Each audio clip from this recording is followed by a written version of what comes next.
बात उन दिनों की है जब गोनू झा मिथिला नरेश के दरबारी नहीं थे।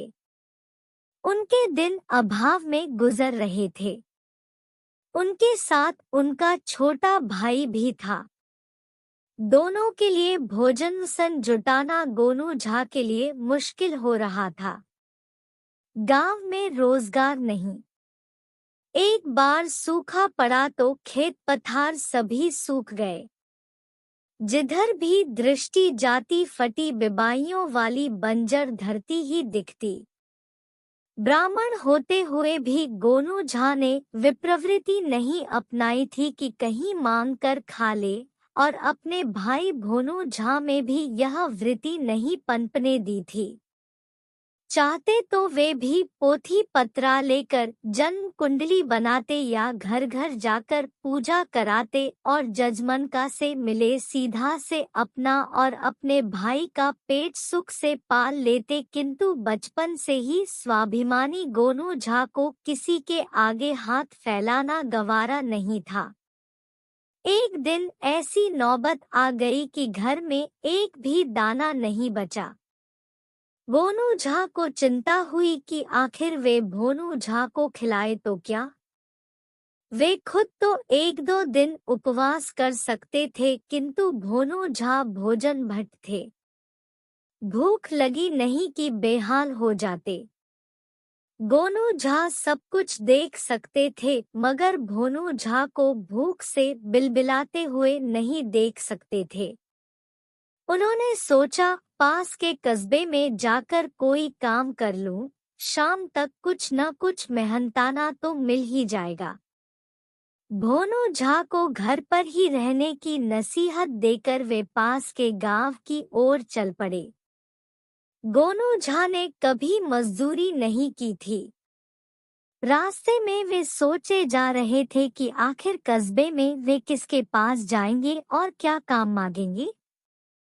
घर से चलते समय उन्होंने सोचा था कि कुछ भी कर लेंगे, मगर अब उनकी समझ में नहीं आ रहा था कि आखिर करेंगे भी तो क्या। कस्बे में पहुंचकर वे इधर-उधर भटकते रहे, मगर उन्हें यह नहीं सूझ रहा था कि किसके पास जाकर वे काम मांगे और क्या काम मांगे। कस्बे में भटकते भटकते वे थक से गए, मानसिक रूप से बोझिल और विचार शून्य। कुछ भी समझ में नहीं आ रहा था कि करे भी तो क्या करें। थकान के कारण बुरा हाल था। जेठ की सुलगती झुलसती हवा और तपती धूप से परेशान, पसीने से तरबतर गोनू झा को लगा कि यदि वे इस तरह भटकते रहे तो लू की चपेट में आ ही जाएंगे। उन्होंने आसपास ऐसी जगह के लिए दृष्टि घुमाई जहां 2 घड़ी के लिए वे बैठ जाएं। प्यास से कंठ खुश्क हो रहा था और गर्मी से मन व्याकुल। उनकी नजर एक हलवाई की दुकान पर पड़ी। वे उस दुकान में चले गए। दुकान में मिठाइयों को देखकर उनकी अंतड़ियां कुलबुलाने लगी। दुकान में पीढ़े पर वे बैठे और हलवाई उनके पास पानी लेकर आ गया। गोनू झा ने थोड़ा सुस्ता लेने के बाद भर छांक पानी पिया। हलवाई ने उनसे पूछा, क्यों भैया, क्या खाओगे? गोनू झा ने अपनी तोंद सहला रहे हलवाई की ओर देखा और बहुत संकोच से बोले, भाई, मुझे खाना भी है और 1.5-2 सेर मिठाई भी लेकर जाना है, मगर मेरे पास पैसे नहीं हैं। तुम चाहो तो मैं तुम्हें अपनी अंगूठी दे देता हूँ। मैं 2-3 दिनों में आकर तुम्हें पैसे दे जाऊंगा और अपनी अंगूठी ले जाऊंगा। गोनू झा ने अपने दाएं हाथ की अनामिका से एक चांदी का छल्ला निकालकर हलवाई की ओर बढ़ाया और फिर कहा, मैं पड़ोस के गांव का हूँ, मेरा विश्वास करो। हलवाई ने अंगूठी अपने हाथ में लेकर देखी। उसकी आंखों में काइयापन उभर आया। उसने गोनू झा से कहा, भाई, लगता है कि तुम भूखे हो। भूखे को खाना खिलाना धर्म है, इसलिए मैं तुम्हें खिलाऊंगा, जितनी खा सको खा लो। और 1.5 सेर क्या, 2 सेर मिठाई ले जाओ, लेकिन यह मत सोचना कि इस 4 आना भर के चांदी के छल्ले के लिए तुम्हें ये मिठाइयाँ खिलाई है। पड़ोस गांव से आए हो, इस नाते हमारे मेहमान ही हुए, और मेहमान का सत्कार भला कोई कैसे नहीं करेगा। गोनू झा ने मन ही मन सोचा कि कितना काया आदमी है यह। 8 आना भर चांदी की अंगूठी को यह 4 आना भर कह रहा है। वे कुछ बोले नहीं। भर पेट जलेबी और कचौड़ी खाई, फिर रसगुल्ले और कुछ पंतुआ भी खाए। हलवाई ने उन्हें 2 सेर मिठाइयाँ भी तौलकर मिट्टी की हंडी में डालकर दे दी। गोनू झा ने कुछ कचौड़ी और जलेबी भी भोनू के लिए बंधवाया। मन ही मन गोनू झा ने सोचा कि कहीं से कुछ पैसों का जुगाड़ करके वे हलवाई के पैसे दे जाएंगे और अपनी अंगूठी ले जाएंगे।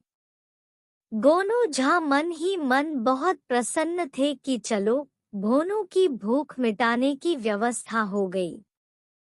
मगर 2-3 दिन में पैसे का इंतजाम गोनू झा नहीं कर पाए। 2-3 माह में भी नहीं। गांव के एक धनी किसान के बच्चों को पढ़ाने का काम उन्हें मिल गया था, सो किसी तरह वे अपना और अपने भाई का पेट पाल रहे थे। संयोग यह हुआ कि इसके कुछ माह बाद अच्छी बारिश हुई। अच्छी फसल के कारण गांव में खुशहाली आई। गोनू झा की माली हालत में सुधार हुआ। वे एक दिन उस हलवाई के पास गए और उसकी मिठाइयों के पैसे चुकाकर अंगूठी की मांग की, मगर हलवाई ने उनसे पैसे लेने और उन्हें पहचानने से इनकार कर दिया। गोनू झा मन मसोसते हुए वापस आ गए। कहते हैं कि नियति के रंग-ढंग निराले होते हैं। संयोगों की रचना भी नियति ही करती है। संयोगवश गोनू झा के गांव में एक बार फिर अकाल पड़ा।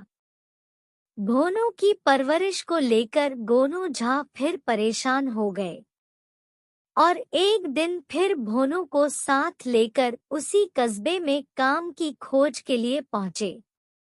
दिन चढ़ने पर भोनू झा भूख से बिलबिलाने लगा और गोनू झा से बार बार कुछ खिलाने के लिए कहने लगा।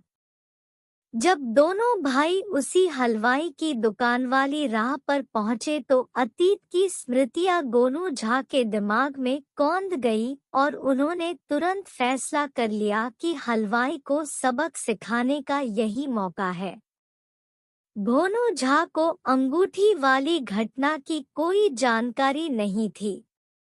उन्होंने भोनू झा से कहा, हम दोनों भाई भर पेट मिठाई खा सकते हैं। इस हलवाई की दुकान में जो कुछ भी पसंद आए तुम जाकर खाओ। मैं थोड़ी देर बाद आऊंगा, तुमसे अलग बैठूंगा। तुम दुकान में अजनबी की तरह रहना। भूलकर भी न मेरी तरफ देखना और न बात करना। जो खाना है खा पीकर चल देना। दुकानदार से डरना मत। दुकानदार तुम पर चिल्लाए तो कहना कि तुम खाने से पहले ही पैसे दे चुके हो। दुकानदार तुमसे झगड़े, तुम अपनी बात पर डटे रहना। इसके बाद मैं सब संभाल लूंगा।